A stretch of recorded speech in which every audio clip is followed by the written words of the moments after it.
It's John Lund Unleashed. Shout out to Lund loyalists watching on YouTube, those watching on X, Instagram, Facebook, and JohnLundUnleashed.com and the Lund Lunatics, listening to the podcast on Apple and Spotify. Make sure to subscribe and like John Lund Unleashed on YouTube and keep those alerts on so you don't miss anything. Now here's Johnny.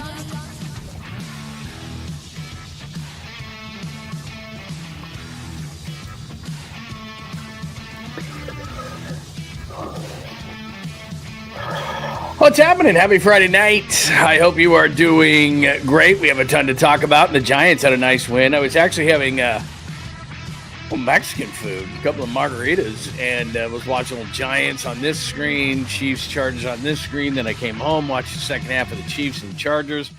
I was just watching a little bit of YouTube post-game show. I'm going to be honest with you, man. I didn't think I was going to like Cam Newton, but he ain't half bad, man. Let's get into all this kind of stuff, man. Let's get into I love this Thursday, Friday thing to start the season, man. I don't know if everybody likes it because, you know, it used to be in Major League Baseball. Remember the Reds would start the season in Major League Baseball and everybody get mad that they kind of did a Sunday night thing and then the season started and everybody wanted, I want opening day on the same day. And it's like, I love this Thursday, Friday thing. I love that the Eagles and the Cowboys were last night. I love that you get another divisional game between the Chargers and the Chiefs, and what a great game that was in Brazil. And you thought that Patrick Mahomes was kind of going to do what he always does to the Chargers, especially when he hit Travis Kelce for a long one. Then he hit Hollywood Brown, and that kind of reminded me of Jet Wasp on 3rd and 15 in Miami. And I was sitting in that radio booth staring at the thing going, I thought they had the game on. And Justin Herbert played like what I think was the 5th best quarterback in the NFL tonight. And I'll explain that because I got the quarterback list that I told you I was going to do last night, but I'm going to do tonight.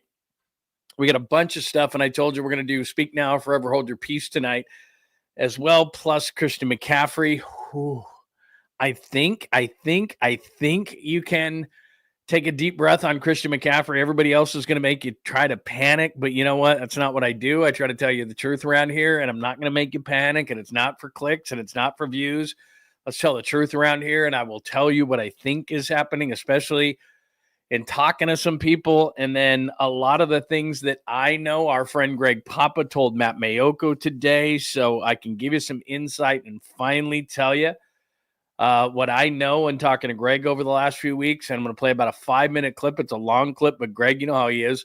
Takes one breath, talks for 5 minutes. That hasn't changed, but he does have his cancer beard, as he says. But some pretty great news that I've known about for a while that he told Maddie today. So I'm going to play that for you. So we have a jammed mother effing show for you tonight as the Chargers beat the Chiefs tonight, 27-21. Latest on Christian McCaffrey. The Giants are kicking some ass. And we're just going to have fun on a Friday night. And again, it's Speak Now or Forever Hold Your Peace. I don't want to hear it about it in week 8. If you didn't say it now, I don't want to hear about it. And I'll keep notes. I don't want to hear about it in week 10 or 12 or anything like that. It's Friday night. We're not going to have football till Sunday. We've got 2 games to go on. There is your cover right there.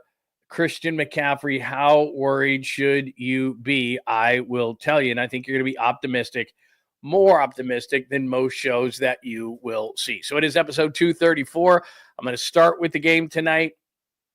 Go through some things in Brazil. 49ers, 10% panic, 90% not on Christian McCaffrey for me. Jennings had a good week. We're going to play, like I said, Speak Now, Forever Hold Your Peace. The record, start thinking about this. What do you got for the record for the 49ers? How far are they going to go? These are the 3 questions I'm going to ask you. And give me a player, all right? Give me a player. Start thinking about it now. Don't give me the answer now, but we'll get to it. Give me a player. Don't give me a novice player. Don't give me Brock. Don't give me Fred. Don't give me Kittle. Don't give me McCaffrey. Give me somebody outside of the obvious that you think is going to be an under-the-radar key player for the 49ers. So I took 5 off the board. I think I just took off Purdy, Warner, Kittle, McCaffrey, Bosa. All right, I took those 5. I took the 5 major guys off the board, and you tell me, and we'll get to that. Don't do it now, but we'll get to that a little bit later when we'll start having a conversation. And then do not miss the video I have. If you did not hear the conversation that Matty Miyoko had with Greg Papa today, and I'm going to play about 5 minutes of it because, like I said, Greg didn't take a breath, and believe me, I've been on the other end of that about 1,000 times. But it's awesome, and clearly he had something to say and spoke about it, and I brought tears to my eyes because I've been talking to him over the last few weeks, and it's been awesome, man. He supported me through my cancer. He supported me through my dad dying. He supported me through my mom's cancer. He's just a great guy, man, and it's great news that Greg is feeling better. So we got a great show for you tonight, man. Do not move. Tell all your friends and enemies. As I often said on KMBR, rip off the knob. This is going to be a good one tonight, and I need your participation in things tonight. By the way, a couple of things before we get started. Let's get going. John Lund Unleashed on YouTube on this Friday night. The Chiefs lose. That's a good thing in and of itself. So we'll start with that, then we'll get into the Niners, and then we have a sweet, clean, family-friendly Caboose pistol. As I always tell you, please make sure you subscribe to the channel, John Lund Unleashed on YouTube. Keep those alerts on just in case news breaks, and we always kick out things during the day. And then also, before you get out of here tonight, please hit us with a like. That is a big thing. If you do want to get your questions, comments, or thoughts 100% on the show, guaranteed, then you hit me with a super and you're supporting the show at the same time, which is nice. And it's only a couple of bucks, so why the hell not, right? So you got that going on tonight, and we'll do roll call. And roll call is right here, man. You're wondering maybe if you're watching on X, which is awesome, and I appreciate it, at John Lund Radio. You're saying, where's this chat room you're talking about? Well, it's on John Lund Unleashed on YouTube. So come on over, join the community. And if you're new, make sure you tell us you're new. Like last night, we had a new guy come in, and everybody welcomed him, and everybody's cool. And look, there's a lot of Niner fans in here. There's a lot of NFL fans in here. There's a lot of Giants fans in here. There's Seahawk fans that jump in here. Everyone's cool and everyone's welcome, man. Nobody's hating in here. We like to have a good time. Everybody loves sports. We're the toy box of life, and we're not going to sit here and yell, bitch, moan, scream, and all that kind of stuff. I do get on rant. Sometimes it pisses me off, and I don't give a shit what Albert Breer or Adam Schefter or any of these ass kissers that make their entire career off the NFL, and I get it, and they're all making excuses about why the Red Zone has commercials. So I did rant over the last couple of days about that. I don't care if they're only 15 seconds 3 times an hour. I don't care if they're splitting the screen. I don't care. I don't want any of them. Doesn't matter. Don't minimize it. Don't tell me how I should feel as a fan. So I'm not going to go on any of those rants tonight because we're going to have a good time. And as we always do, whether we're going to do a Giants bottom of the pint or tonight where the Chiefs lose, so that's a positive right out of the gate, we're going to be in a good mood on Friday night because we already are. We always are because it's a Friday. You should be drinking. You should be partying. You should be having a good time. You should have a smile on your face. You know, that's what Friday nights are about, especially around here. So anyway, welcome. Let's give roll call to everybody. Kenny was the first one in the house tonight. Thank you, Kenny, for that. Mark, who I haven't seen in a while. Mark, it is great to see you, my friend. Jason is here, our good friend Pine Needle. I wouldn't be worried about Brock either, by the way. I'm going to tell you why in just a second. But I'm not worried whatsoever. And Enrique is here tonight. Rico, Triple X is here. I haven't seen you in a while. It is tremendous.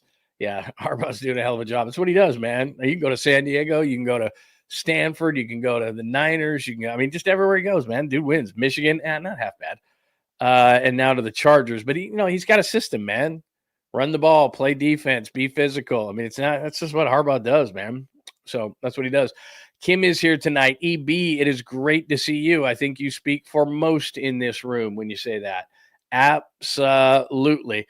So welcome to everybody. If I did not acknowledge you, believe me, I will at some point as we get more and more into the room tonight. But let's start with tonight's game. And I'm going to get into quarterbacks in just a second. But Justin Herbert, he outplayed Patrick Mahomes. But what happens is, and I don't care, I don't want excuses. Because every time Brock Purdy misses somebody, then it comes on to Brock Purdy, not the person they miss. So tonight, Kurt Warner and Rich Eisen, and I love Rich Eisen, I really do.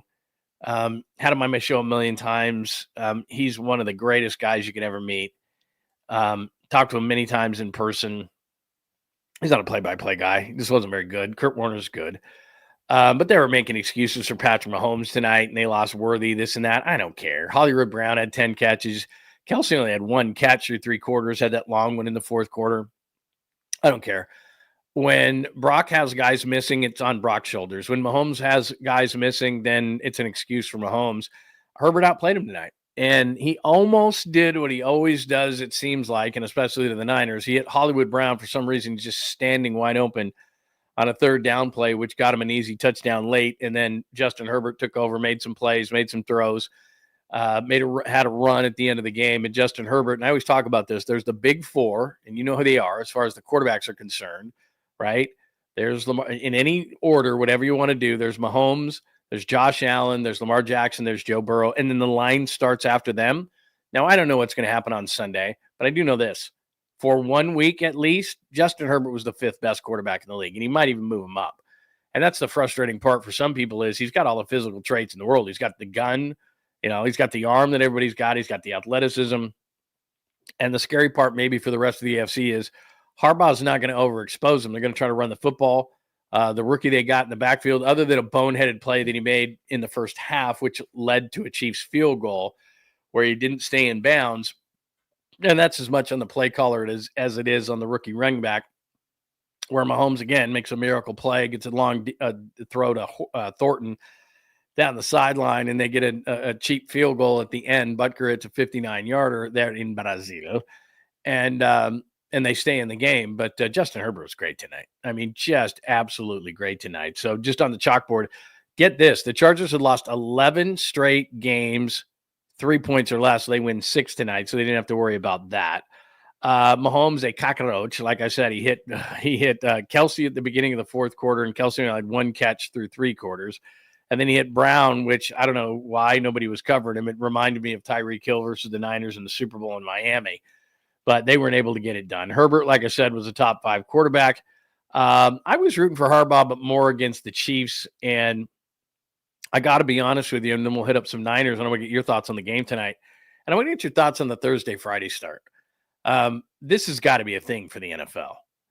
You get the Thursday start, which they're always going to do. The Super Bowl champ's going to play on Thursday, and it just so happens that they play Dallas, which, like it or not, they're going to get huge ratings. But then the Friday thing starts it up. Now, look, it doesn't always have to be in Brazil every single year, but it would be cool if it was an international game on Friday every year. And to have it be the Chiefs and the Chargers and have it be that good of a game, and you have Herbert and you have Mahomes and you have Kelsey and you have all this stuff. And, I don't know if the people know half the things that are going on. I've covered the games in London before, and everybody thinks everybody's in on it. And just a quick story.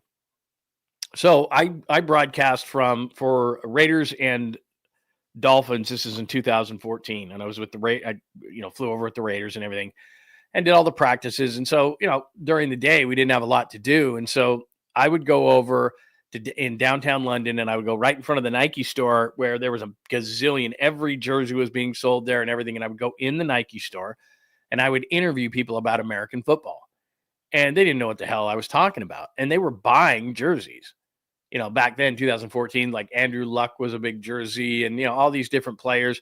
It was a rainbow, a cornucopia of different jerseys that everybody was buying. And then when you took the media bus over to Wembley Stadium where the game was that day, you saw it was unlike any other NFL game you'd ever seen because it was all these different jerseys. So even though it was the Raiders versus the Dolphins, you hardly saw any of those jerseys. And if you did, they were old school.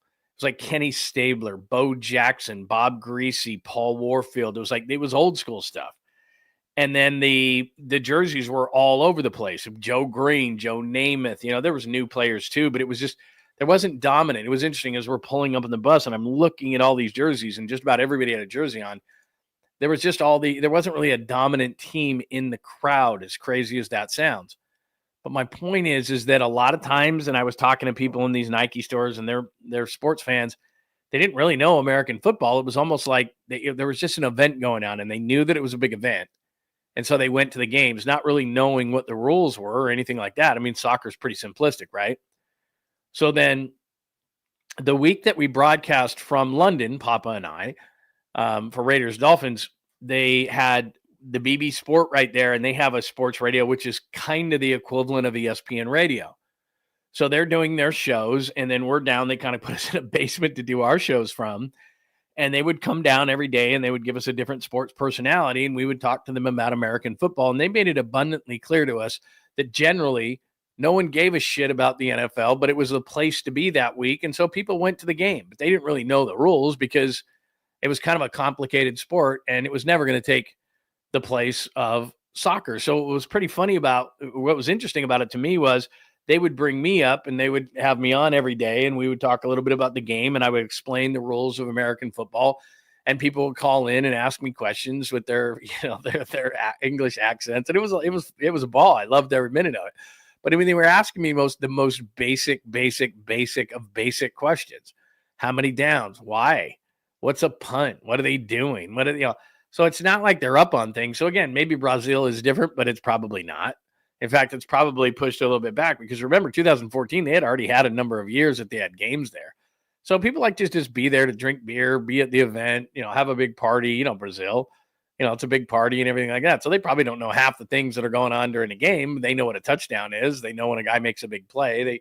You can see the swell or hear the swell of the crowd, see the swell of the crowd. And so I just think the whole thing, point being, is that Thursday with the start, like they always do with the Super Bowl winner, and then a Friday international game playing into tomorrow, which is all the college games, into Sunday and a full slate. And it happens to be Vikings, Bears, another, and they did this on purpose, divisional showdown. And it happens to be Caleb Williams going into his second year and JJ McCarthy with his first career start. I mean, can you get a better, 5-day, Thursday, Friday, Saturday, Sunday, Monday?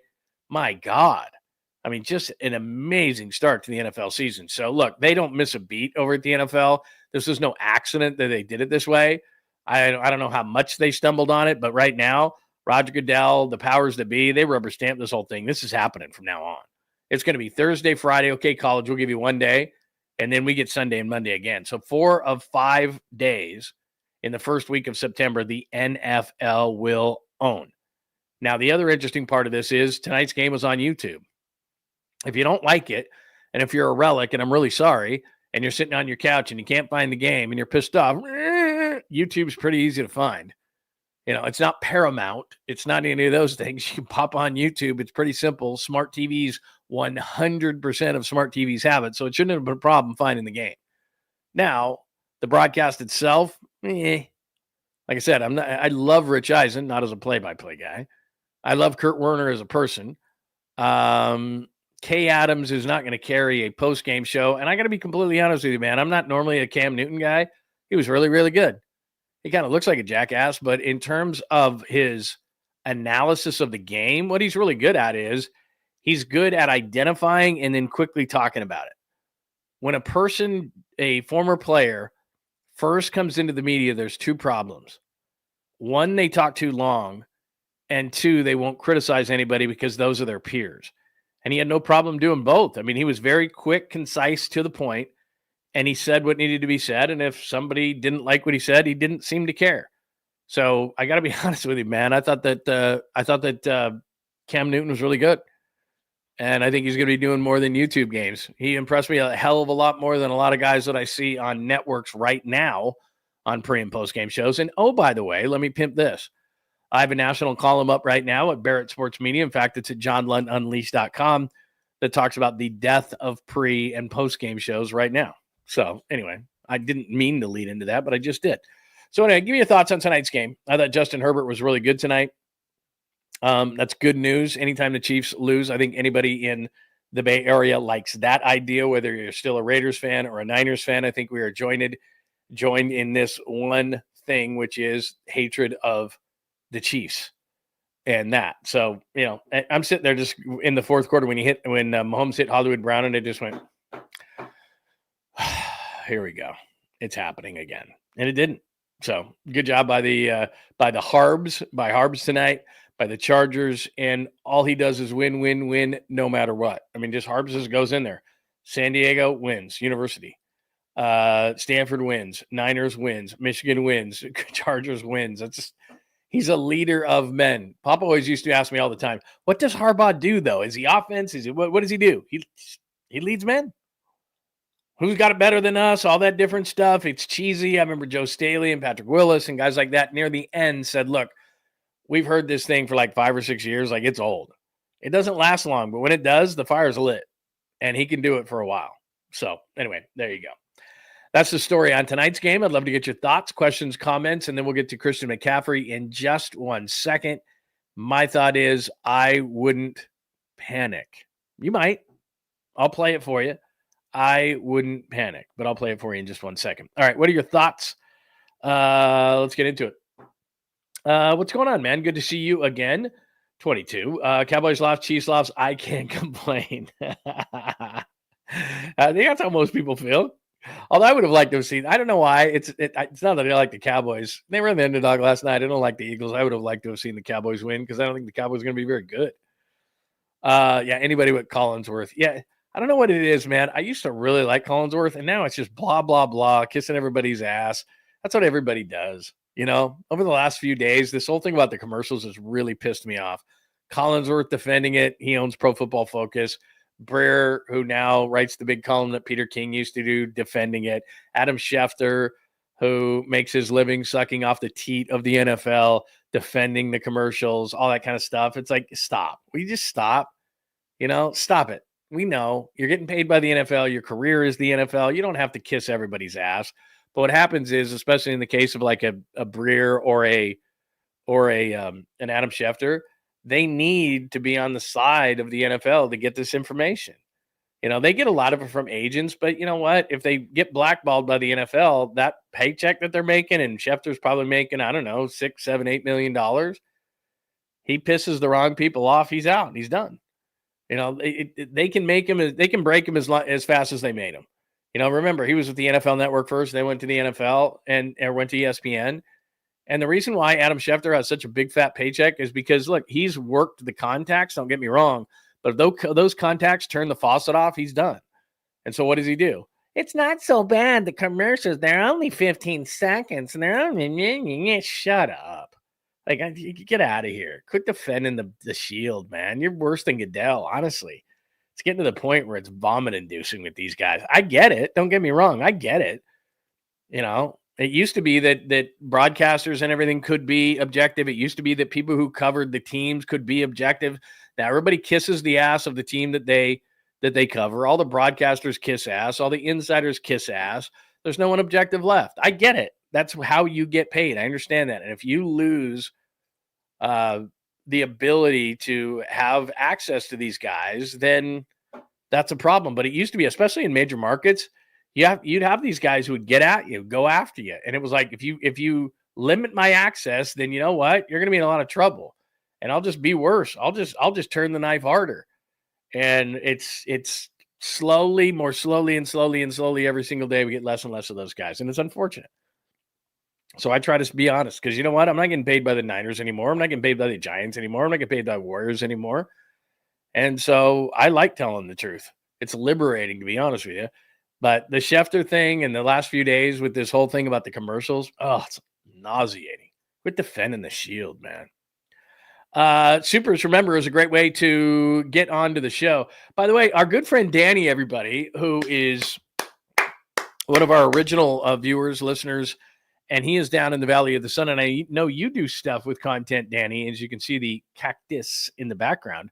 You had another monsoon a couple of days ago, because I was in Phoenix about 2 weeks ago, and I had to pull over, man. There was you had one of those monsoons, and that's the dirt was like right in my face. I couldn't see anything. I'm just like, pull over. Gave it like 90 seconds, and then I was fine. But I was talking to a friend of mine last night. They had another one of those, was it last night or night before, or whatever it was? But there's our good friend Danny. Time to beat the 12s on Sunday. Yeah, I was texting with a friend of mine up in there, and they're still saying it's going to be more than 50% Niners fans on Sunday. They'll still pump that damn sound in there in Seattle. But by the way, I don't know what your thought is on this. I love, even though teams are going to be better and the Niners defense is going to be better as the season goes on, I love this whole week one interdivision stuff. So we saw the Chiefs and Chargers. We saw the Eagles and the Cowboys. Monday night, we're going to see the Bears and the Vikings. We're going to see the Niners and the Seahawks. I love kicking the season off with it like this, man. I think it's great. I think it's very cool. Good to see you, Danny. Thank you so much. That is a nice and generous donation to the show tonight. Thank you for the super, Danny. That's our good friend, Danny Golding. And make sure you're following him, too, because I know he does stuff as well. So there you go. There's Fuji, our good friend Fuji. I know it's not bottom of the pint, but Papa deserves a chug. 100%. And everybody, by the way, Fuji's the greatest. And thank you, Fuji, for the nice donation tonight. Don't go anywhere because, as you can see, let me get, I want to make sure Fuji gets his fair time on the screen there. But as you can see right there at the bottom of our Niners tonight, Papa update. And I got about a 5-minute update in which, like I said, I have been on the other end of these where Papa takes not a breath for about 5-6 minutes. But it is absolutely, well, most times it's warranted, but it is certainly warranted tonight. And a lot of the information that I've been kind of zipping my lip about, Greg brought into the public eye today when he spoke with Matty Mayoko. And I'm going to play a few minutes of it. And I'm at liberty to say a few things. So it's going to be really cool. So do not leave tonight because we're going to start with CMC here in a second. But at the bottom there, before we do the Sweet Clean Family Friendly Caboose Pistol, a Greg Papa update. So do not miss that. And this is our good friend Brock 408. Are you starting to believe in the Giants? How can you not? Right, Brock? How can you not? I like I told you, I'm trying to clear out the you can give me grief for this, but I'm trying to clear out the garage fridge. And so I have high noons. They're just sitting in there. So cheers to Papa and cheers to the Giants. I don't know if you were here a little bit earlier, Brock, but so tonight I took my daughter to dropped her and some friends off at a football game. And of course, you know, they were all sitting in the back and I was like the Uber driver. So I drop them off. And on the way home, because my wife's at a movie with our son, and I said, what should I do? I hadn't had dinner. So I don't know, this is one of the most underrated things in life. So nobody's home. Nobody's going to make any dinner. I'm on my own. And one of my favorite Mexican restaurants is on the way home. So I stop, I go up to the bar, I do the to-go order, and I do the margarita while I'm waiting for the to-go order. And they got the two big TVs there. And I'd been watching the Chiefs Chargers and I hadn't been watching the Giants. And the Giants are kicking the shit out of the Cardinals, which is always nice in and of itself, no matter what.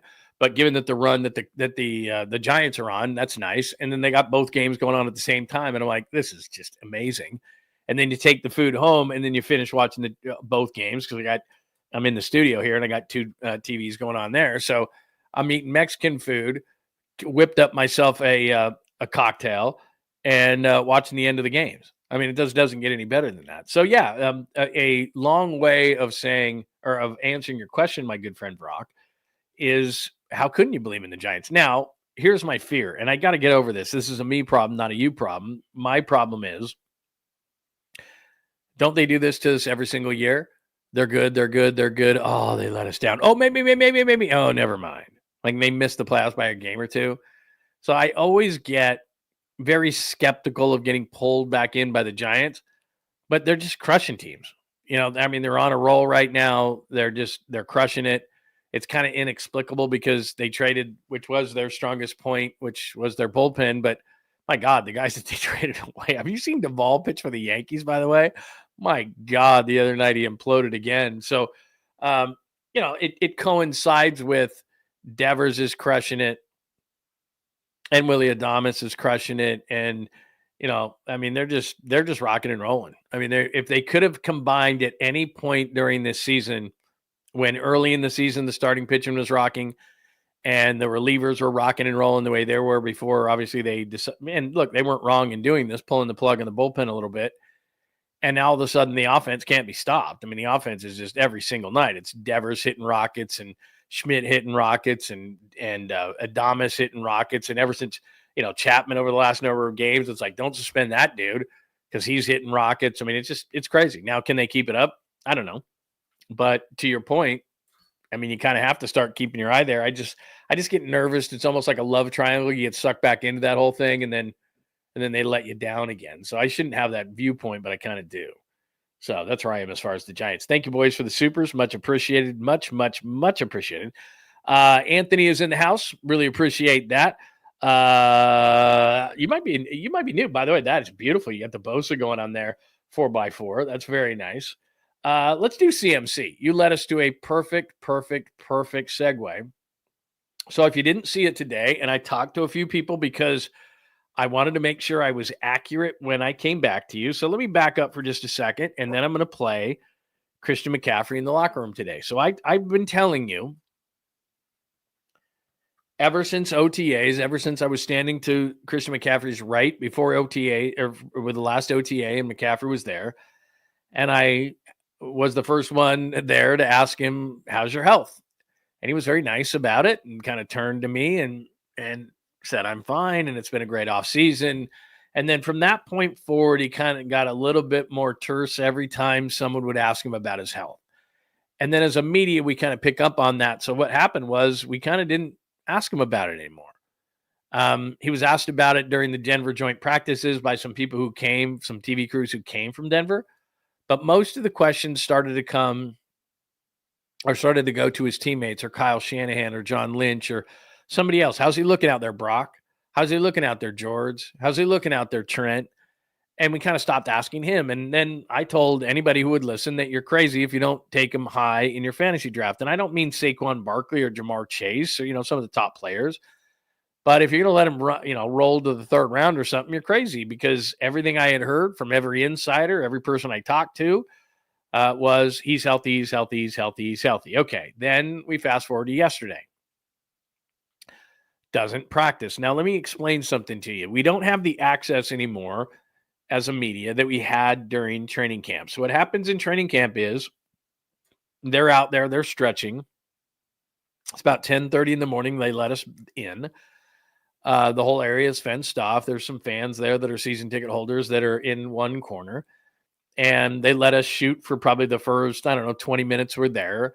And it's just drills. And we shoot that out to you because everybody's salivating over 49ers, seeing 49ers footage. And then they make us shut everything down. And then they do 11 on 11, in which they actually are working on things that, we're too stupid to know anyway. But, if we took some film of it, somebody might see it and know what they're working on. So they don't let us shoot that. But now what it is they let us shoot probably that 20 minutes of footage. That's it. Got to go. Get out. All right. Because now it's the regular season. They don't want us looking at anything. They don't want us reporting anything, whether it's with a camera or writing notes or anything like that. Preseason, whatever. They're not doing any work as far as preparing for a team. So when they played the preseason against Denver or the Raiders or the Chargers, they're not working on, they don't have a game plan. They're just working to get work in. That's it.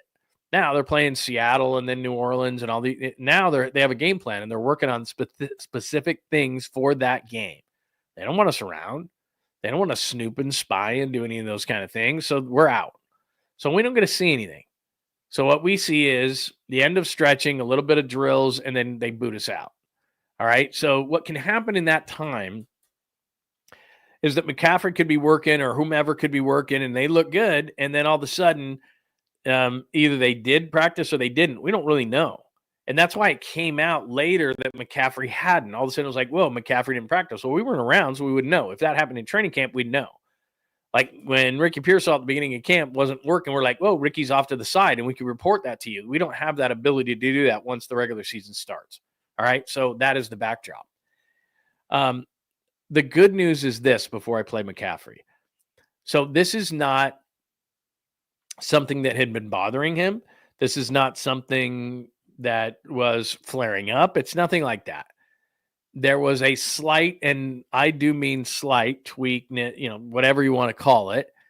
And what Christian McCaffrey will tell you here is, and Kyle Shanahan says this all the time, is that Christian sometimes needs to be saved from himself. And as he's getting a little bit older, the organization has kind of said, hey, man, we get it. We know you love ball. We know you love playing. We know you're a tough guy. We know, you're in shape and everything, but you got to let us know if anything's going on, because we want you to play as long as you possibly can. So let's get on the same page together.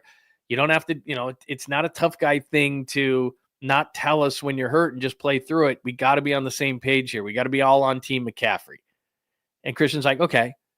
So that's where we are here. From what I understand is it's something that maybe in the past he would have just said, to hell with it, I'm just going to keep playing. But he's getting a little bit older. He's getting smarter. He and the organization kind of have this deal. And so he wasn't feeling exactly 100%. So he pulled back. And so everyone's freaking out. Now, look, that's what I've been told. Does that mean that's 100% the case? No.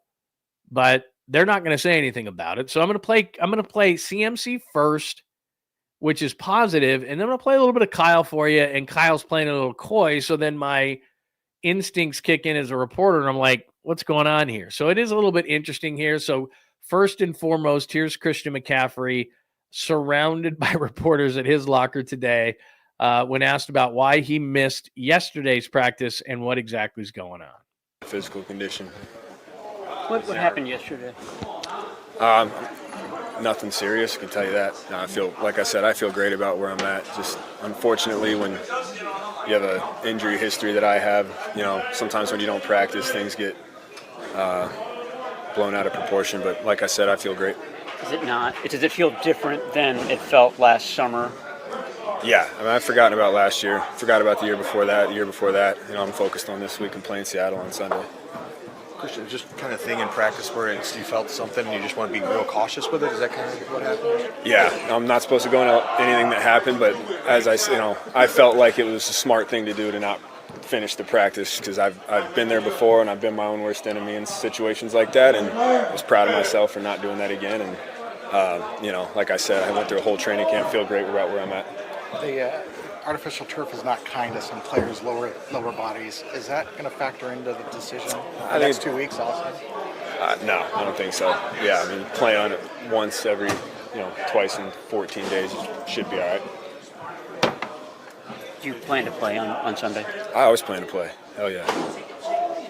All right, so there's Christian McCaffrey. So if you just heard that, all right, if you just heard what we just played or saw what we just played in this case, you would say to yourself, I have no worries whatsoever.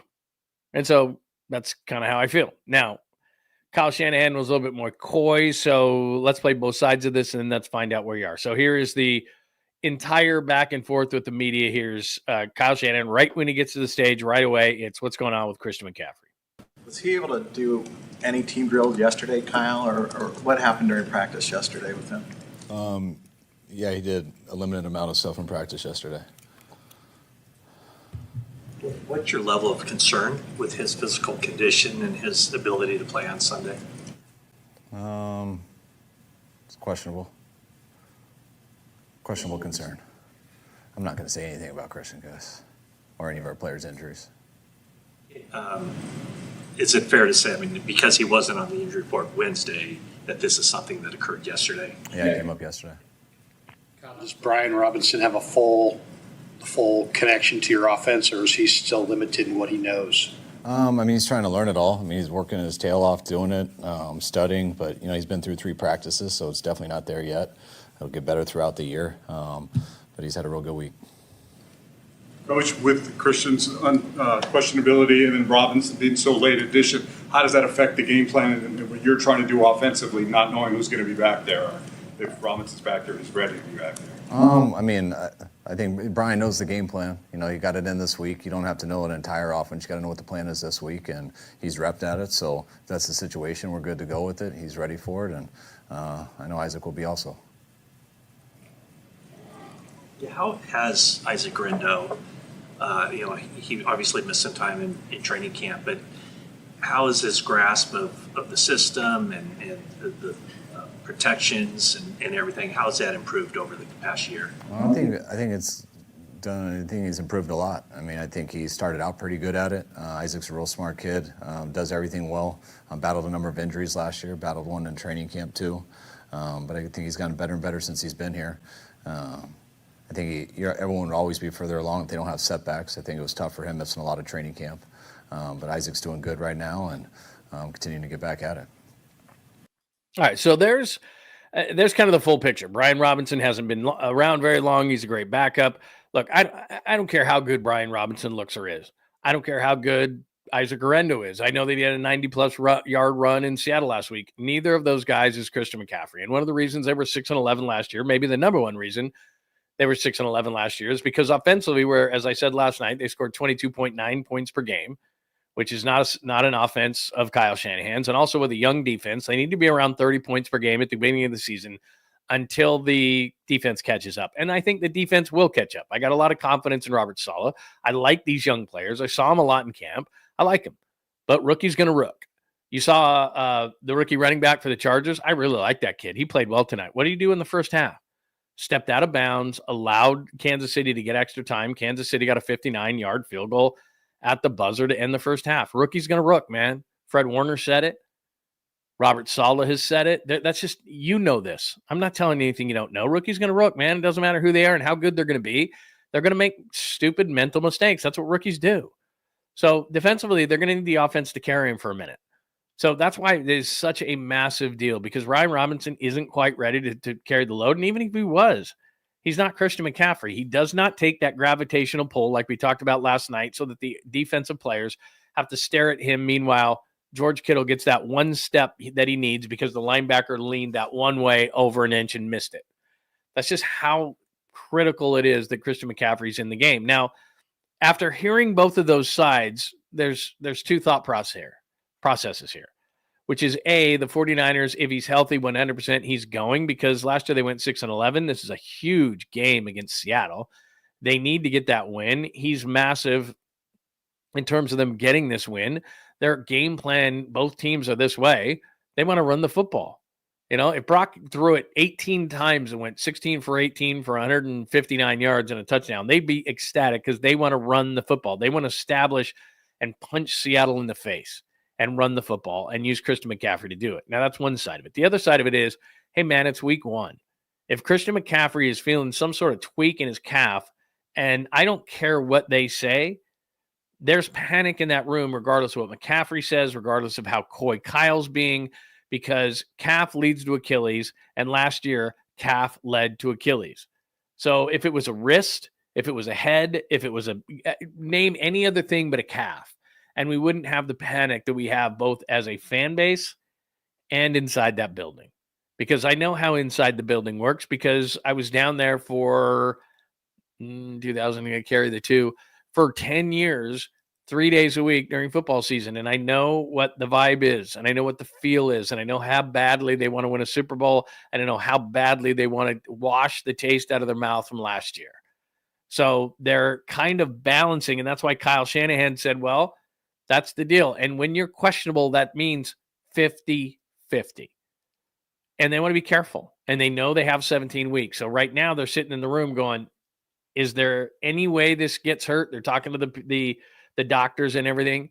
Are we sure that this can't tweak or is not a big deal? And McCaffrey's sitting there going, I'm telling you guys, I'm fine. As you can see him, he's like, man, I just tweaked something. And you told me that I got to tell you now as I'm getting older.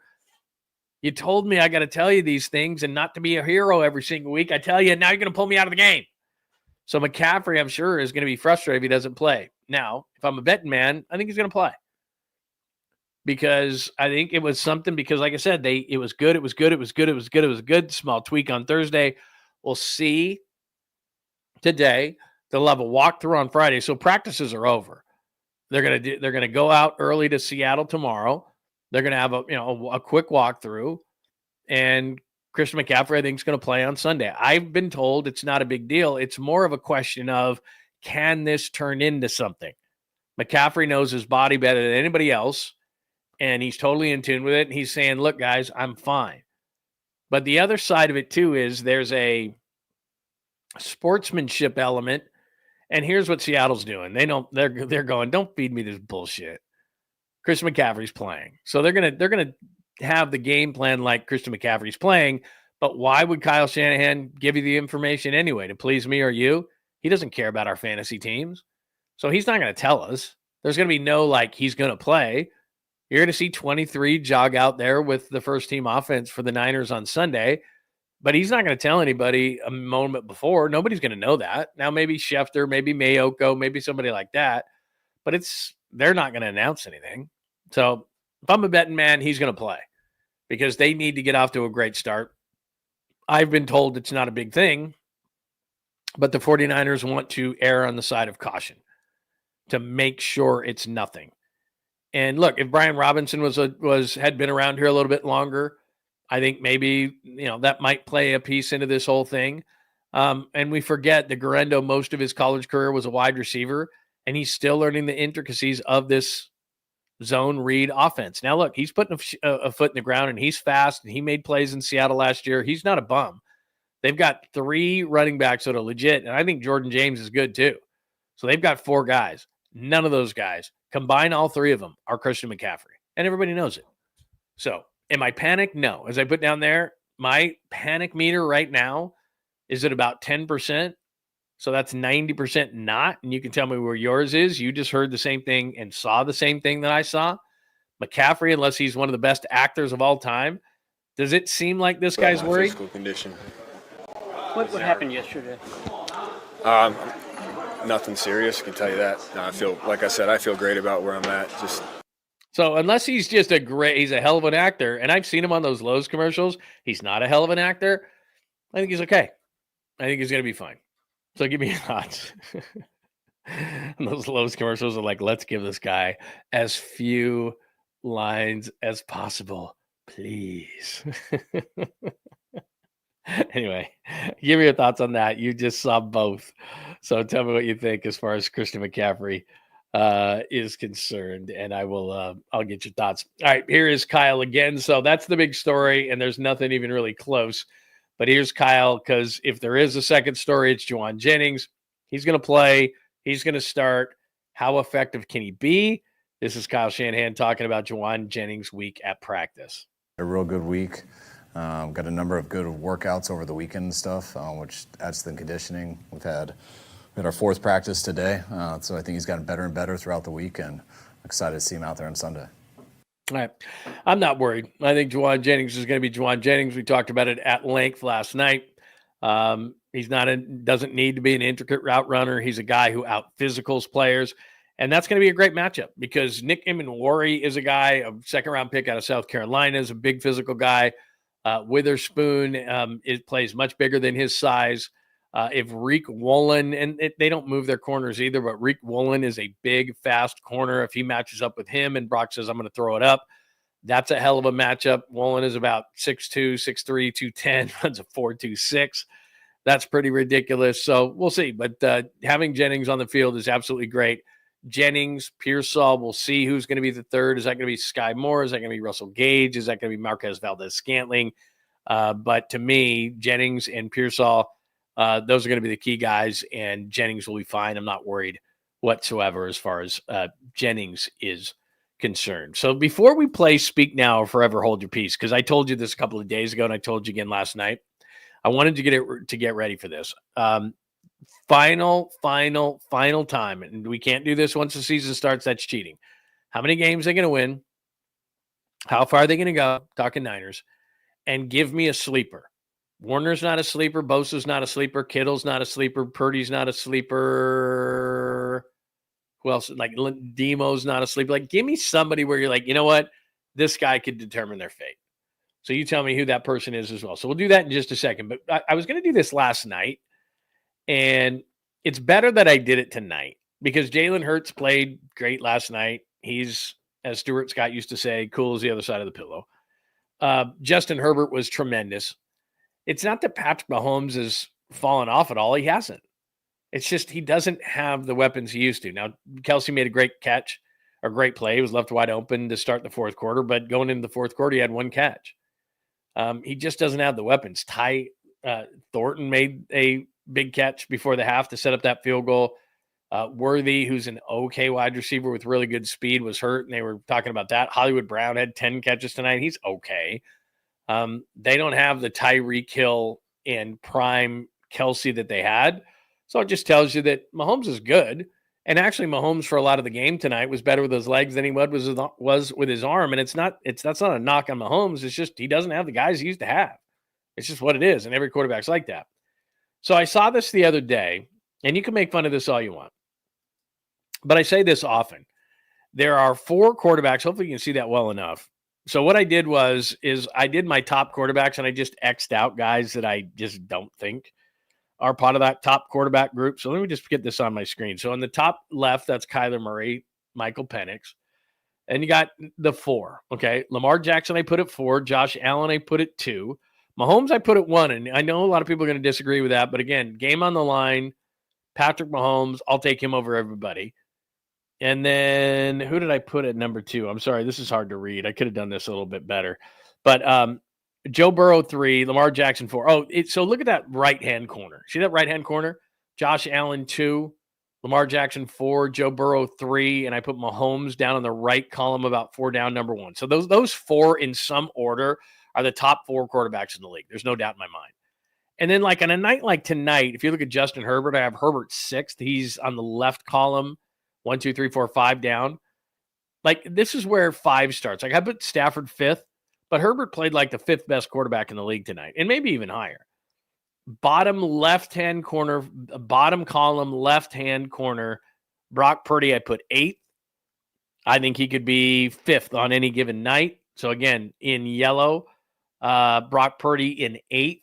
9th, I put Jared Goff. Next to him on the right side, 3rd down, I put Jordan Love from the Utah State University, 10th. And these are the top 12 quarterbacks I have. 11th, who did I put 11th? Let me look at my thing. Oh, I put Aaron Rodgers 11th. I think that's being very generous by me. Rodgers is 2nd to the bottom on the right side. You see that right there. And then Jaden Daniels, who everybody loves. Because it's only his 2nd year, I put him 12th. That's bottom right-hand corner. And people could have a problem with that, and that's no problem with me, because I look up at CJ Stroud, who I have an X through, and then I just did the top 12 quarterbacks. He was where Jaden Daniels is a year ago, and I think you have to do it for more than 1 year. All right, so those are my top 12 quarterbacks. You can see right there. 1 is Mahomes, 2 is Allen, 3 is Burrow, 4 is Jackson. Those 4 are in some order. 5th, I put Stafford. Who knows at 37 with that back. Herbert tonight looked like a top 5 quarterback. I have him 6th. 7th, I have Jalen Hurts. I really don't know. I mean, a lot of people would put Brock ahead of him. I don't know how you could do that after what you just saw with Jalen Hurts. I get it. A.J. Brown and Smith and Saquon and that big offensive line. I get it. But the dude just like makes every play. It seems like he's very cool. He's a great leader. He's a good runner. You can't stop the tush push. I mean, he's coming off a Super Bowl. The dude's good. Brock is 8th. I think that's about right. I think he's better than Goff. Goff's got perfect conditions and great people around him. Love, I put 10th. That might be a little high. Rodgers, I put 11th just based on his career. He's not really the 11th best quarterback. And Jaden Daniels has only done it for a year. He could elevate beyond that 12 spot. I don't know that he will. And if I had a 13th to give out, because I just X those guys out, Baker Mayfield maybe 13th. And then, Penix I'm interested to watch this year. Caleb Williams I'm interested to watch this year. Can Bo Nix take another step this year? What's Darnold going to do? He did great last year in Minnesota. Did I X Dak out? Dak had a hell of a game last night. I mean, Dak, if I had it to do over again after watching Dak, I mean, Dak's got to be a top 12 quarterback. You probably replace him over Rodgers at that point. So go ahead, give it to me. Everybody loves quarterbacks, but they're starting quarterbacks week 1, and I just did top 12. So throw it at me. You can tell me I'm an idiot. That's fine. I don't think there's a debate for top 4, and then the list starts at there. And I say this all the time. The 5th best quarterback in the league, you could pull a handful out every given Sunday. Brock could be the 5th best. Herbert could be the 5th best. Stafford could be the 5th best. Goff could be the 5th best on a given week. You just don't know. I mean, the list starts at 5, basically, is what it does. So anyway, and you know what? So far, quarterback play, Dak played great. Jalen Hurts played great. Justin Herbert played great. And Mahomes just doesn't have that much around him anymore. I mean, honestly, Travis Kelce, this is probably it for him. And then he's got a bunch of kind of, Worthy's a fast guy. Hollywood Brown's a fast guy. Thornton, whatever. Juju Smith-Schuster made some plays tonight. I mean, these guys, those guys have not a lot of tread left on the tire. It's kind of what Kansas City did. Kansas City took their money, the money distribution, and went, we're going to build a really good defense. And Patrick is just going to have to make it work on offense. And Kelsey's going to have to just kind of hang on a little bit. And we're going to put some on the offensive line. Josh Simmons, their left tackle's a rookie out of Ohio State that they took early. They're going to try to put some money on the offensive line. Creed Humphrey, they gave a big contract to. Jalen Moore, the former 49er. And they're like, we're just going to try to protect Patrick. He's going to try to make plays, and we're going to fortify the defense and put a bunch of money there. And you can tell in looking at Kansas City tonight that they just don't have a ton of weapons around Mahomes, especially as you watch Kelsey age before our eyes. And I know he made a big play there in the early in the fourth quarter that got him back in that game. But my God, you or I could have caught that pass. He was wide open by 25 yards. I don't know what the hell that defense was. So anyway, give me your thoughts. I always love talking about quarterbacks. So there we are on that one. So let's see, quarterback. Let's see, where are we on the list tonight? So CMC 10%. Jennings good. Speak now. Okay, let's do speak now. Let's do speak now. Any thoughts on the quarterbacks, or else I'll move on here because speak now is fun. All right. Oh, I love this. I love that people are already doing this. By the way, do I have? You know what? I edited that Christian McCaffrey so that it was really tight on his face. But it was like CJ West's locker is right next to Christian McCaffrey's. If you go to social media or something and you see the Christian McCaffrey interview, CJ West's locker is right next to Christian McCaffrey's, and the dude is like pretty much naked, and he's trying to get dressed, and he looks over at the camera like, "Could you give me could you not have such a wide angle on the camera? I'm trying to get dressed here, bro." It's kind of funny. Anyway, whatever. All right, speak now, forever hold your peace. Here's the deal. All right, give me a record. Give me how far they're going to go, talking Niners, and give me a sleeper. Just a non-obvious guy. You can do whatever you want. You do you. All right? But you tell me a sleeper, a record, and how far they're going to go. Let's put it this way. Record, how far they're going to go, and sleeper. All right? Give me that. All right? Ooh, EB already throwing one out there. You know, Watkins is a great choice, EB, because we saw today that he's already out at practice, and I thought, and that was what was a bummer because it was like, well, with Robinson missing the first 3 games because of the DUI, Watkins, I think this week the starters would have been Watkins, Pearsall, and Jennings, and I would have been really kind of excited about that, given I told you early in camp the way Watkins looked, especially with the kind of that jab step he was using to get off the line with that 4.37 speed. And then he had the high ankle sprain, and I thought, well, shit, he's not going to be back, I don't know, first 3 weeks of the year. And all of a sudden, you know, he's still doubtful to play in Seattle week 1, so I'm not sure that we're going to see him. And they fortified their receivers, so I think they're going to be okay without him for week 1. But he looked good in camp, man, and they probably need to give him another week to get up to speed and, you know, get back into football shape and all that kind of stuff. But the fact that he's already practicing, that is huge news, by the way. So that's a nice call on Watkins by you, EB. EB's going 11-6. I'll give you mine in just a second. I've already given you 9-8, but I might be hedging a little bit on that. So 11-6. I can see 11-6 for sure. With this schedule, I can see 11-6 for sure, and I'll tell you why in just a second. Let's see. Salty, good to see you. Who's gonna for sure determine their fate, good or bad? Moody. Oh, you had to bring him up.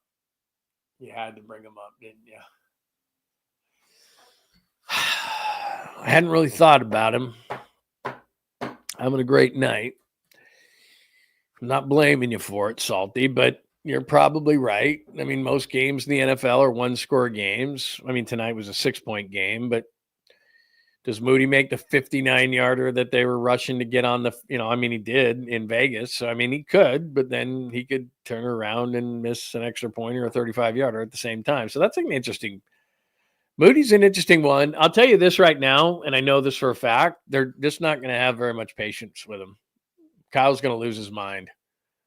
They're not going to have very much patience with him. I'm telling you that right now. Let's see. Hi, Mario. It's good to see you. Yeah, for sure. I mean, the play that hurt. I mean, think about this. I don't know if anybody knew this, but on the touchdown drive that gave them the 27-18 lead, Herbert was 8 for 8 for 73 yards and a touchdown on that drive. Didn't miss a throw. He was badass. I mean, it was just, and the touchdown throw was just moving right, perfect throw. And by the way, you know, hindsight's 20/20.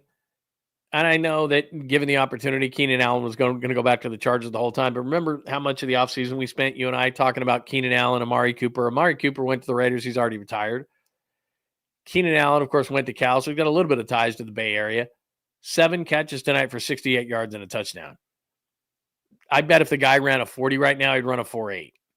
But he knows how to get open. He knows the intricacies. Everybody who plays this game with a stopwatch, whether it's Joe Montana, Brock Purdy, Keenan Allen, Juwan Jennings, they don't understand the game. The dude gets open. And then he catches the ball when he gets it. 7 for 68 and a touchdown for Keenan Allen tonight. He couldn't beat you or I in a race. Doesn't matter. Wouldn't be bad if the Niners had him. But I get it that he went back. I mean, he's played, 14 seasons in the league, 13 with the Chargers and just 1 in Chicago. But they don't win that game without Keenan Allen tonight. He was really good.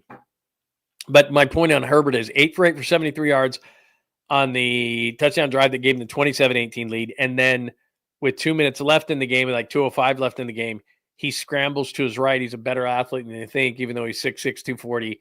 And he scrambles for the first down that seals the game, and then is smart enough to actually slide in bounds to keep the clock running. So nice performance by Justin Herbert. And look, you can talk all sorts of things about Justin Herbert and, all this talent. He hasn't won anything, playoffs and all this blah, blah, blah, blah, blah. But tonight, he was really, really good. 10-7 CJ West. That's not a bad call, my friend. And I'll tell you, the way that CJ West looked early in camp, man, I would just, me, and I know, I've talked about this a million times. They'd let us in. I'd go right to, so you walk in, there's this fence, and it's obviously have stuff so you can't see.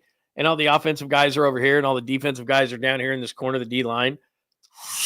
I go right to the D line, and I just stood there for 20 minutes and watched these guys doing the one-on-ones, and then they would bring the O-line over. Loved watching CJ West. So if he's back and he's got his, football legs under him and stuff like that, and he's in that turbo package, that pass rushing package for the 49ers, can't wait to watch 99 play. I don't disagree with you. And 10-7 is not bad. I mean, does 10-7 get you in the playoffs? Yeah. Man, the NFC West is going to be tough. I could see the Rams at 10-7, Seahawks. I could see that's kind of the record I see with like Seattle, San Francisco, and the Rams. Maybe somebody goes 11-6. Niners could, given their schedule. But CJ West is a nice call there. That's not a bad call at all. 12-5. Joey's got the 12-5. And again, everything depends. I'm asking you for a single player, but everything depends on how quickly the defense gels. I think they're going to score. I just told you it's 90% versus 10% your panic level on McCaffrey. I should say 10 and 90. It's not 90 you should panic. It's 10 you should panic. So I still think McCaffrey's going to be okay.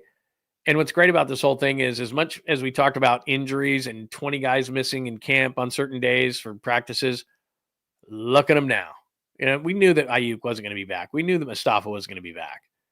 But as far as the injuries are concerned, now Watkins may not play in week 1, but he's damn close. He's already practicing again. Mikael Williams back. CJ West back. Collins had an injury early in camp. Like I said, Watkins had a high ankle sprain. Ricky was banged up early in camp. Upton Stout was banged up in camp. Boom, boom, boom, boom, boom, boom, boom. Now we know week to week guys are going to get hurt. I get it. And McCaffrey's a bit of a scare. There's no question. But they're pretty healthy right now going into week number 1, which isn't that weird to say? Like week 1, of course you should be healthy, but certain teams aren't. So 12-5 is not crazy, man. Woo! Like a 4x4. 5-12 and miss the playoffs. The only thing I would say to that, and look, everybody's, like I said, this is a safe zone. You can say whatever you want. Let me just bring up the 49ers schedule. All right, let me do this real quick. I just can't see 12 losses unless, last year they were 6-11. So, it's not impossible. But if they get general health, I talk about this all the time. If they get general health, right, I just can't see them losing that amount of games. I just can't, because it's just such an easy schedule. But, again, things change year to year. Let me just pop this up just because you said that. Seattle could be a loss. Let's play worst case scenario and all those stupid injuries, right? At Seattle's a tough game. At New Orleans, you're going across the country. Arizona's always a pain in the ass. Jacksonville stinks. I can't see that. At the Rams, tough. At the Bucs, across the country, plus they're good. Falcons, I have no idea. What is Michael Penix going to be? I don't know. At Houston, that's going to be tough. At the Giants is interesting because week 9, I bet Danger Russ is not their quarterback anymore. I bet it's Jackson Dart. And Jackson Dart, I think, might be a good quarterback one day, but not in week 9. Rams, again, we just talked about. At the Cardinals, pain in the ass. Carolina stinks. Cleveland stinks. Tennessee stinks. Indy stinks. Bears, we'll see. A lot of people have hopes for them. And then you get Seattle at home. So I can't see 12 losses unless they have the type of crazy season that they had a year ago. Having said that, if you and I were sitting here a year ago having a cocktail on the Friday night before the game or before the season started, and I said, hey, I've got a crystal ball here. I'm clairvoyant, and the Niners are going to go 6-11. You'd have said, are you high? And I'd say, yes, I am, but that has nothing to do with it. So I would have never have seen 6-11, but I can't see 5-12. But again, you are due your opinion. That's how this show works. But I don't know. I just, out of that schedule I just showed you, I cannot see 12 losses. I cannot. I hate to see it. We win in the wild card round and lose in the divisional round. Well, let me ask everybody that question. If the Niners off a 6-11 season get in the wild card, what's that? 10-7, right? 10-7, 11-6. That's wild card. I think 9-8, you don't get in the playoffs. I think 10-7, maybe. I think 11-6 for sure. So you're in the wild card. You win that round. You lose in the divisional to Micah Parsons in Green Bay, right? Or Philly or Detroit. Is that a failed season? I mean, given what Niner fans think, because think about it. By the way, let's all remind ourselves that Super Bowl 60 is at Levi's Stadium this year, and that would be awesome if they could be at Levi's Stadium for the Super Bowl. But like you said, I mean, if they lost in that round coming off on a 6-11 season, I guess it would be mildly disappointing. But having said that, all the guys they let go and all that kind of stuff, I wouldn't be overly disappointed if I said, look, they just ate the most amount of money, of dead cap space in the league and just went 11-6, won a wild card game and lost in the divisional to a pretty good team. I wouldn't be jumping for joy because I do know this. I always jump for joy, but you know what I mean. I wouldn't be overly ecstatic because it is kind of win a Super Bowl or bust around here. That's what people expect when they have the type of players they have on this team, but I wouldn't say it was a failure either. So give me your thoughts on that. Look at you, sound like Kyle Shanahan. I'm just worried about 1-0, bro. I feel you. I know what you're saying. Oh, Nick Martin's. We have a Nick Martin nomination. That's not a bad call. Nick Martin, his last 2 games, very, very good. If Nick Martin has a big impact, here would be my fear. If Nick Martin has a big impact, because right now his best opportunity to get on the field is as a strong side linebacker. And actually all 3 linebacker positions for the 49ers are kind of interchangeable. You don't want to lose Fred. But they have a weak side, a strong side, all that kind of stuff. And right now it's Fred the middle. The weak side linebacker is going to be D Winters. And usually you've got a nickel on the field most of the time. So that's going to be Upton Stout. You don't use that strong side guy a ton. And so that would mean Nick Martin, if he was going to be a sleeper, that would mean that D Winters sucked or got hurt. Most likely. Hey, it's our good friend Dom, everybody. Say good evening to our good friend Dom. It is great to see you. Yeah, I'm going to play a little bit of that for you, everybody. Beard Papa, he's got the cancer beard going on, and I'm just so stoked that he came out and he told everybody what's going on and everything, because I just been kind of, I can't say anything until he says something, and so I can let you in a little bit. So don't leave the show. We've still got a bunch of stuff to do tonight, but I've got the Papa stuff that I'm going to play for you a little bit. We are playing right now the game show that is sweeping the nation, Speak Now or Forever Hold Your Peace, before Sunday against the Seahawks. And again, you can see the asterisks right here. Record, how far are they going to go, and be a player that's not obvious as a sleeper candidate for the 49ers. We're going through that. Especially Filthy after Butker hit that 59-yarder when they were scrambling right before the half, and then he misses an extra point. If Moody does that, we're going to have pitchforks. We're not going to be happy whatsoever. Let's see, what else do we got? I'm interested on your sleepers, because I think we're all in the same neighborhood of, 9 to 11 wins, something along those lines. I think we have, it would be amazing to play at Levi's, but I think we're being kind of realistic in that they're not, until the season gets going, until we can see what the defense is going to be and evolve into. I think that we know that there's a clear distance, as there hasn't been in the past, but there's a distance, I think, between what Philly is, maybe what Detroit is, maybe what Green Bay is. That's kind of the upper echelon of the NFC, and then you take a step down, and I think that's where the Niners are. It doesn't mean that they can't be there by the end of the season, but at the beginning of the season, I think that there is, if we look at this thing in layers, I think, and we did see, by the way, and that Jalen Carter was missing. So, Philly's defense is missing a few guys. There's no doubt. They got raided a little bit in the offseason, but I still think Philly's at the top. I think Detroit's there. I think Green Bay's there. It'll be interesting. I think Minnesota's going to take a step back with J.J. McCarthy. Who am I missing out of there? I don't know. For some weird reason, I think Washington's going to take a step back. Could be wrong. What else do we got? Who else? God, where everybody's bringing up kickers. Ooh, Stout's a good call, by the way. What's going on, Humboldt Fats? Good to see you, man. 11-6. I think a lot of people will be happy with 11-6. And if I was a betting man, I've said 9-8. 11-6. I don't know. I just kind of get a sense of 11-6, maybe. But Stout could be a big one. I am. You know what? If to be completely honest with you, which I try to be, if I'm looking at defensive guys on Sunday, I know Mikael Williams and CJ West and all these different guys. I can't wait to see Upton Stout because this is a hell of a challenge. And I've talked about it before, but the season that Smith and Jigba had, the season that Cooper Kupp may have if he's healthy, that's a hell of a challenge. And if this kid can step up against those guys this weekend, now we're cooking with gas. I mean, seriously. Kid comes from Western Kentucky, undersized, but he's tough. Misses camp. If he has the ability to miss camp, play well against these guys, come up and stop the run because Seattle's going to run right at that kid too. And that's Mikael Williams' side. So Seattle's going to go strong side, run right at Mikael Williams and test him, and run right at Upton Stout and test him. And if Upton Stout is up to the task both against the run and the pass, they're going to speed this process up defensively. Really, it's going to help a ton. Just a ton. Filthy, that's a good point. Lions lost both of their coordinators, Aaron Glenn's with the Jets and Ben Johnson with the Bears. And that's tough. We've seen it with the Niners.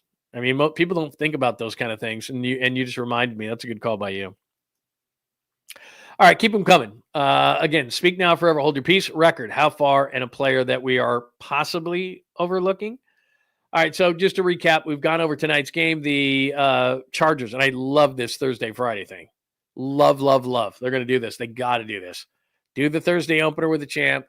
Do the Friday thing with an international game. Love it, love it, love it. And I love the divisional matchups. Keep it coming. So that's first and foremost. Talked about Justin Herbert, talked about the Chargers, Chiefs, etc. Went into the Niners. I feel good about Christian McCaffrey. If you missed it, I played the video from the locker room today. Go back and watch it.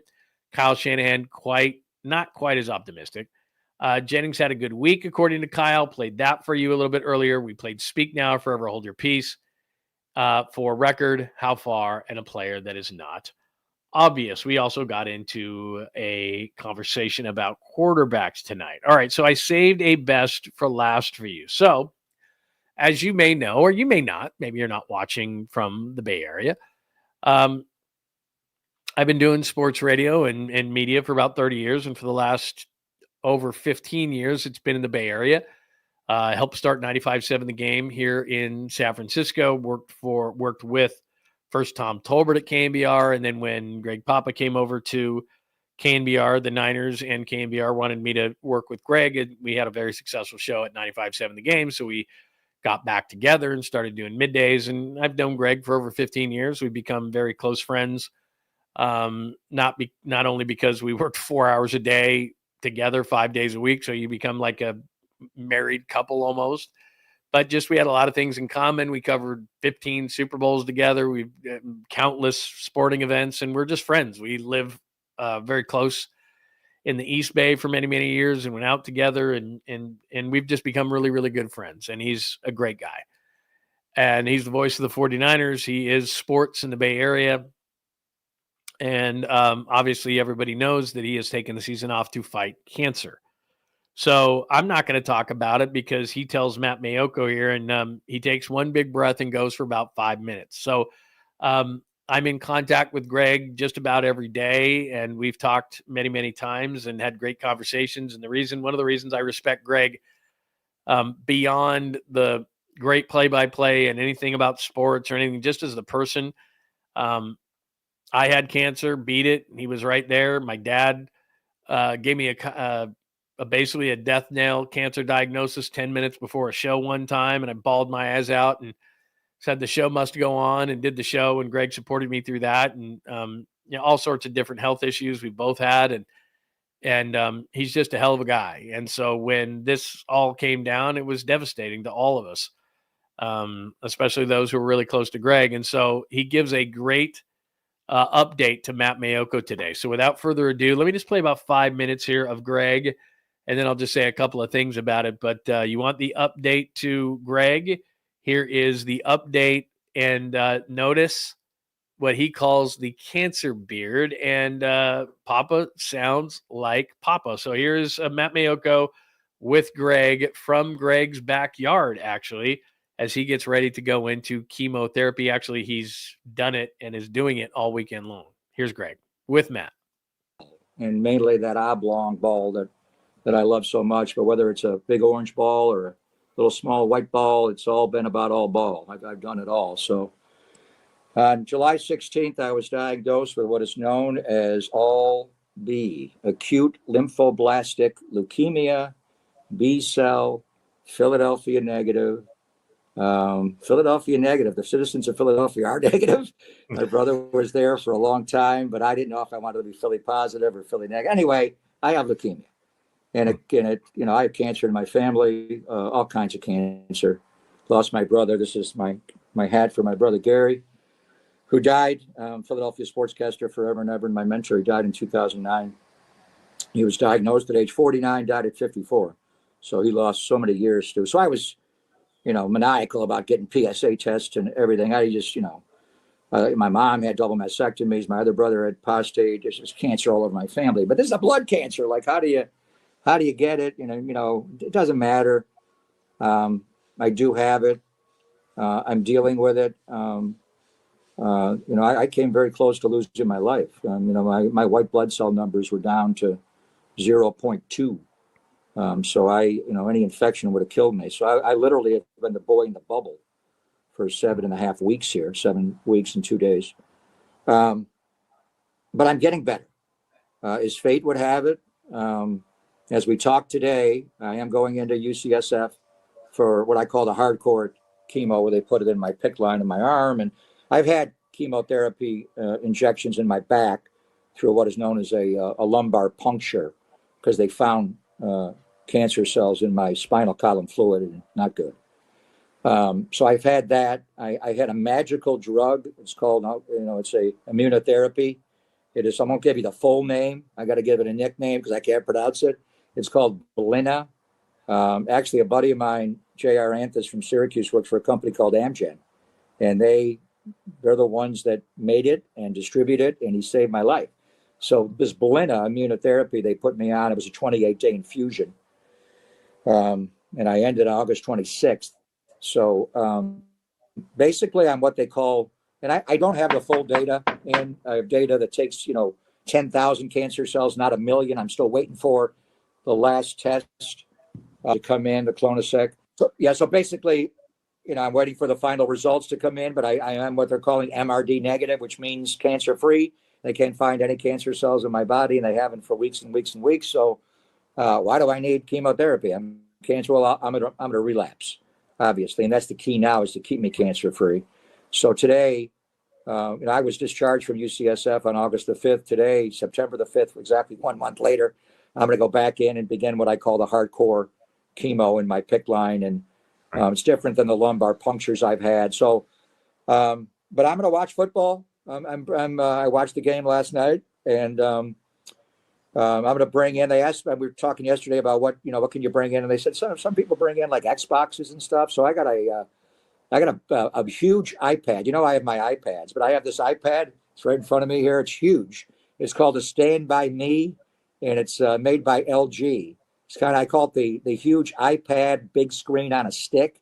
So when I roll into my room today, I'm not only going to bring my 4 iPads, I'm going to bring this. They told me you can bring. I'm not bringing Xbox. I'm not playing video games. I'm watching football, and I'll watch tonight from Brazil, and I'll watch college on Saturday, and I'll of course watch the Niners on Sunday, and Red Zone. So all B's what I've had. I actually am playing fantasy football. I played a little bit last year. All my buddies from Buffalo and Big Al Brown, if he's listening out there, my lifetime friend of the Bay Area, was the commissioner of it. So the name of my fantasy football team, and nobody understands what the hell it is all ball is what it is, because I have acute lymphoblastic leukemia, B cell, and it's all about ball and getting better. So anyway, I feel the love and support. You've been out there from day one, literally on August the 1st, Matt. You text me all the time and want to know what I'm doing and what I have. So none of this is new to you, but I've gotten so much reaction. Eddie DeBartolo sent me a beautiful email, and Jed York and John and Kyle and Al Guido and Brent Schob. And Mike Tirico called me a half hour before the game started last night. And Marv Albert sent me a beautiful email. On and on. John Miller sent me an amazing text. So many people that have reached out to me. Who texted me twice and called me twice was Mark Davis. Oh, wow. And, we did not have a great ending. You may have heard about that with my Raider days. But like his father, never accepted death, Al. And if Al was alive, he'd offer to put me on a private plane and fly me to any spot on the globe where the best doctors could get this all B out of me. But Mark poured out, invited me to Vegas when I'm well to light Al's torch. Oh, and wow. That'll be a symbol of, because that's a symbol. I wanted to end it there because for those who don't know, the way things ended when Papa and I were doing a show on 95.7 The Game, we were at the Fred Blitnoff golf tournament, and Mark had interviewed Mike Shanahan, ironically enough, and Greg and I were doing the show, and he said that Al would have rolled over in his grave and would have been pissed off that because the lawsuit between Al and Mike Shanahan and it ended so poorly, and then he was even interviewing Mike Shanahan, and Greg got pissed about it, and then Mark wanted an apology from Greg, and Greg said absolutely not, and then so when Mark had an opportunity to let Greg go, he did, and it ended his many years as the Raiders play-by-play voice in a negative sense. And so it was great for me because that part I didn't know. I knew everything else that he had been saying there, but I didn't know that part about Mark to go and to light the torch. And I think that Greg, as much as he is loved by 49ers fans now, I think it would be a really cool thing that he could, because he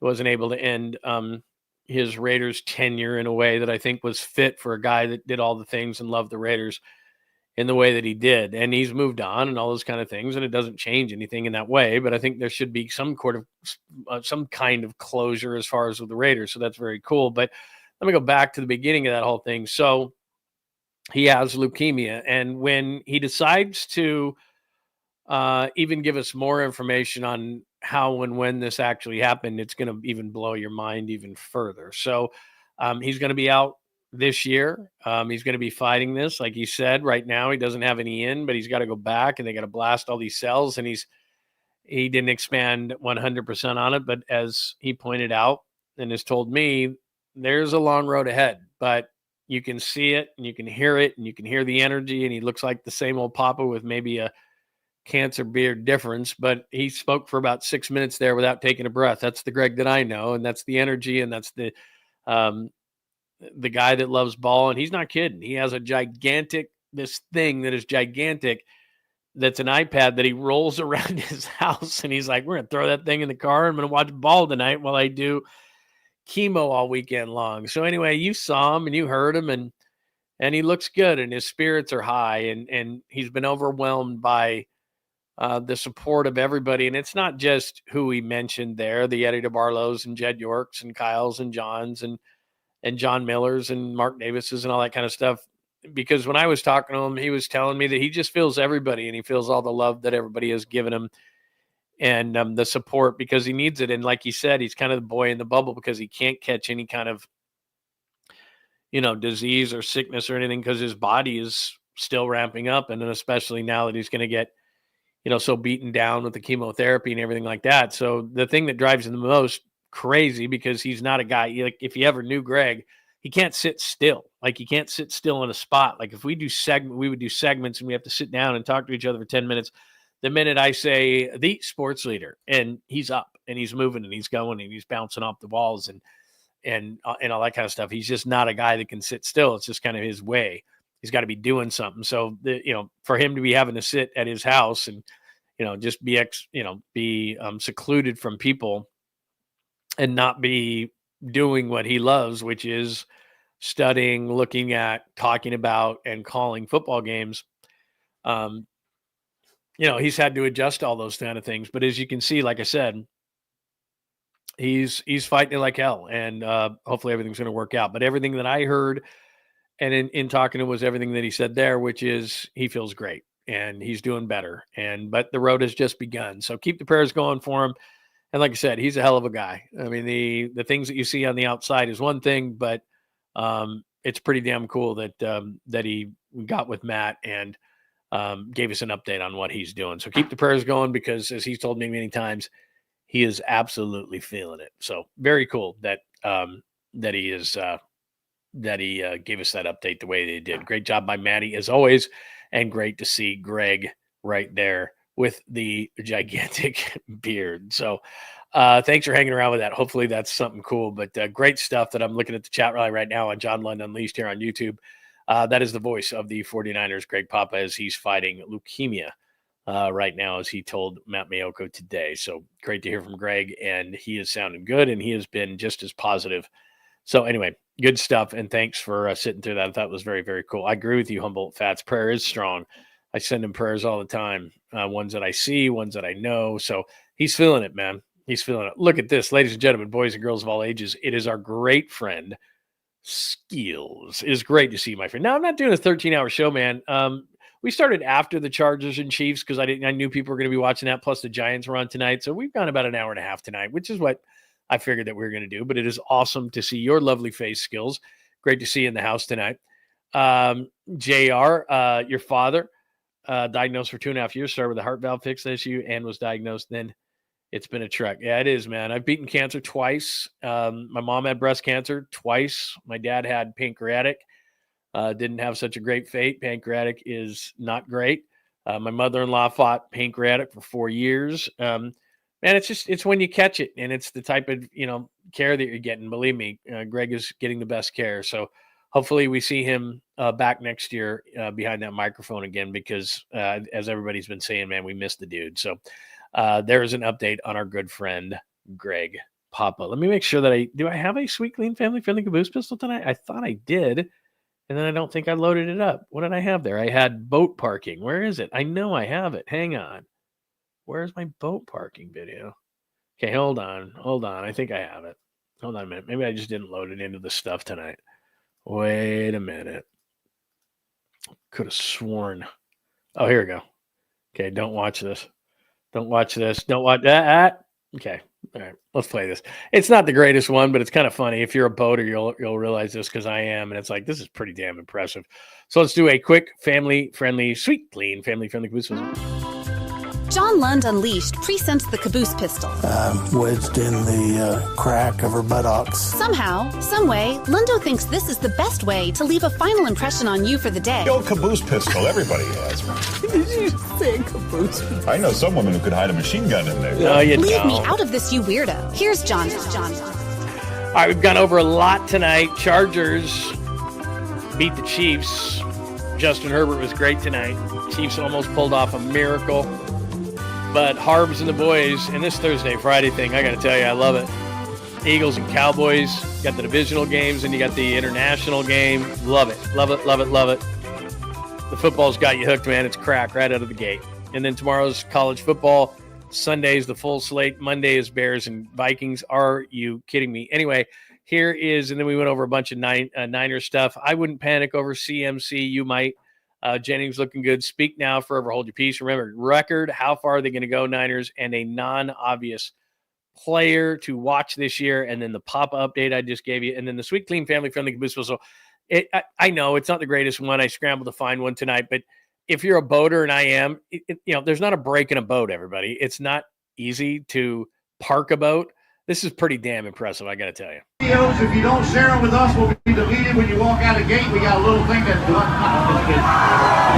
we go, Derek Moore trying for 26 seconds. Coming in hot. Stops it on a dime. Let's get his ropes 1 and 2. I mean, I'm sorry. I know that's not the most impressive one I've ever done, but that's pretty good. There's two things that come to mind. That is awesome boat parking. Because my dad for years had a pontoon boat up on a lake, and it would get so much wind, and I would have to park that thing, and there's just no way.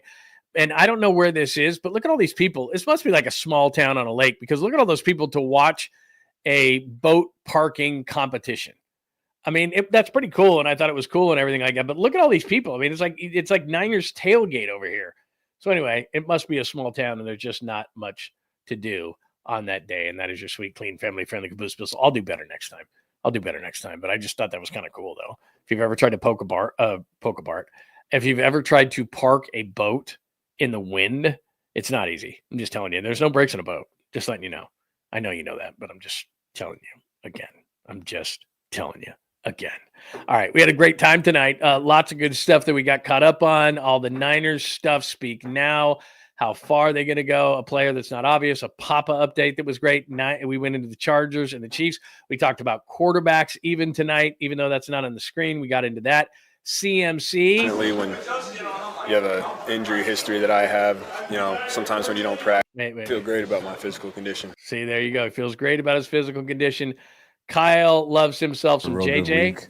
Got a number of good workouts over the weekend and stuff, which adds to the conditioning. We had our fourth practice today, so I think he's gotten better and better throughout the week, and excited to see him out there on Sunday. All right, so there you go. He loves himself some JJ. That's going to be looking good. Speak now. We did. How far are they going to go, et cetera, et cetera. The Papa update we gave you. Chargers, Chiefs. So we did a lot tonight on a Friday night. Great stuff by everybody. Thanks for hanging out on a Friday. Do remember, before you get out of here tonight, please hit us with the like. That way the algorithm says not a half bad show. Thanks for watching on X tonight at John Lund Radio. Remember, if you have questions, comments, or thoughts, stick them right underneath here where the comments on the show. If you don't do that, I'm always on X, so at John Lund Radio. Subscribe before you get out of here. Get your alerts on John Lund Unleashed on YouTube, and hit us with the like before you get out of here tomorrow as well. Hit you up in the morning. We'll do a little bit of a preview of the Seahawks and the Niners, and then on Sunday we'll do a post-game show after Seahawks and 49ers. So we're staying busy all weekend long. Thanks for hanging out on a Friday night. We appreciate it. Thank you for leaving the family and everybody else. I am honored. Everybody else, have a great rest of your Friday.